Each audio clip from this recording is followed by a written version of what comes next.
नमस्कार मंडळी, साध्या सोप्या रेसिपीजमध्ये मी पूनम तुम्हाला आज दाखवते बदामाची पावडर किंवा बदामाचं पीठ घरच्या घरी सोप्या पद्धतीने कसं बनवायचं.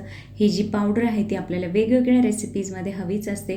म्हणजेच खीर बनवण्यासाठी, वेगवेगळे स्वीट बनवण्यासाठी किंवा केक, कुकीज याच्या सगळ्यांमध्ये आपल्याला ह्याचा वापर होतच असतो. तर ते पीठ बाहेरनं विकत न आणता आपण घरच्या घरी सोप्या पद्धतीने कसं बनवायचं ते पाहूया. त्यासाठी मी 1/2 किलो बदाम जे आहेत ते पॅकेट मी तसंच फ्रीजमध्ये ठेवलं होतं. रात्रभर तुम्ही 2-3 दिवसासाठी जरी ठेवलं तरीसुद्धा चालू शकतं. तर असे छान थंड झालेले जे बदाम आहेत ते आपण मिक्सरला वाटून घेणार आहोत.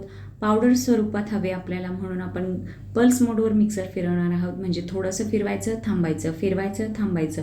यामुळे काय होईल, आपली जी बदामाची पावडर आहे ती अशी मस्त सुटसुटीत होईल. त्यामध्ये कोणत्याही प्रकारचं तेल सुटणार नाही.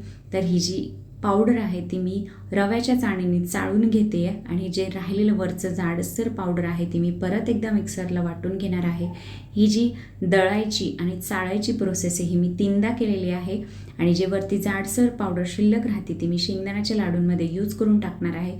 तर तुम्हीसुद्धा असं बदामाचं पीठ घरच्या घरी बनवू शकता आणि हव्या त्या रेसिपीजमध्ये वापरू शकता. तर नक्की बनवून बघा आणि मला कमेंटमध्ये सांगायला विसरू नका तुम्ही यापासून काय बनवलं ते. आणि अशाच साध्या सोप्या रेसिपीजसाठी माझ्या चॅनलला नक्की व्हिजिट करा. Thank you so much.